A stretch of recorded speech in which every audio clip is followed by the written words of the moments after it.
The following endgame that I want to show is an endgame that was played by Menchik against Capablanca.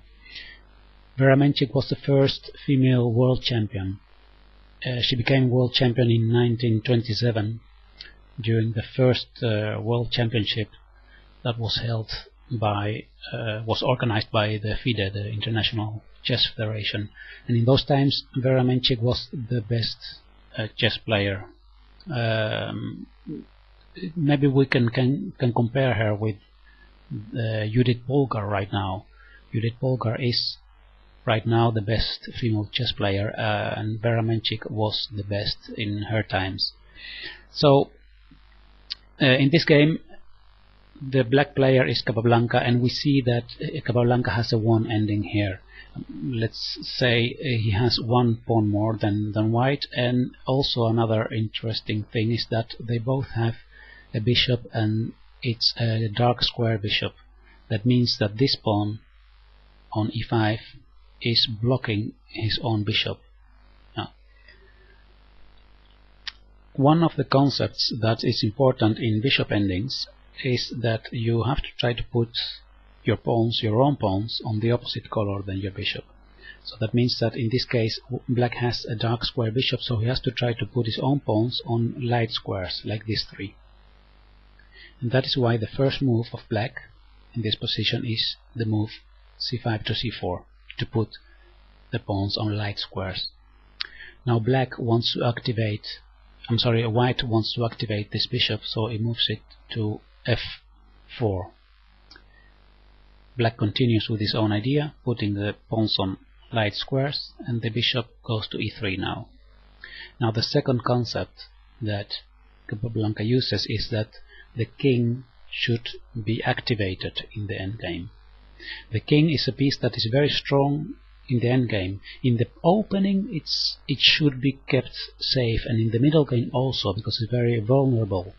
But in the ending the king becomes a strong attacking piece, and that's why he tries to move the king towards the center.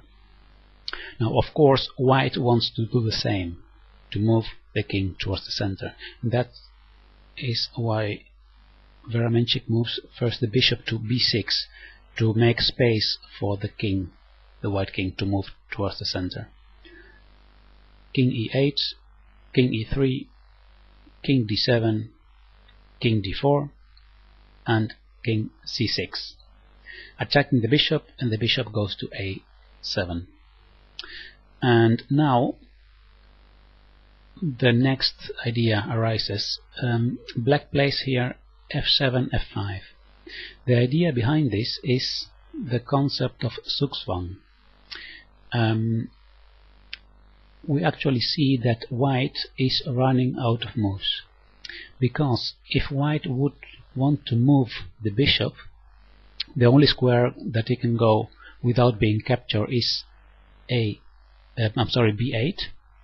but in that case black moves bishop c5, checkmate, because you see this pawn on f5 is guarding the e4 square. And if white wants to move the king, well, the problem is that the king can only go to e3, and moving your king away from the center in the ending is not a good thing to do. So if he wouldn't move king e3, then would follow, for example, king d5 or bishop c5 check, forcing white to exchange material, and then black has a 1 pawn ending. So that means that after f5, white is running out of moves. It's also interesting to see that if this pawn is taken, e takes f6 en passant, then follows bishop takes f6, king e3, and then bishop takes c3. And then again black has won even more material. So after f5 white already is in trouble. He's running out of moves. White played a4, and Capablanca continued slowly and with patience, putting his pawns on light squares by playing g6. Then followed f4 and then h5, and look how beautifully all the pawns of black are put on white squares, on light squares. So this is actually the ultimate example of how to handle the bishop ending according to the concept of putting your own pawns on the other color than your own bishop. Here white played a takes b5, and we see already, I put the arrow there, that black has a pass pawn. That's the following concept.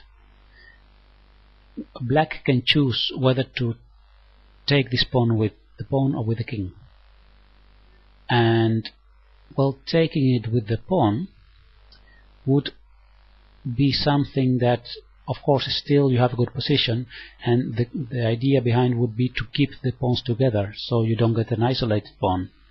But Capablanca used another concept, and that is that a passed pawn is very strong, and black already has this passed pawn here. That's why he captured with the king. Then followed g3, and Capablanca started moving the passed pawn. And after king e3, because we see that there are no other good moves for white, king e3 is the only way to, let's say, try to go and stop this pawn. Capablanca uses the last concept, and that is the concept of simplification. Simplification means that you exchange pieces to make the position more simple, more easy to play. And here he played bishop to c5 check, and after bishop takes c5, king takes c5, Menchik resigned, because in this ending there is, of course, the only thing that white can try is to stop this pawn, because otherwise it will promote.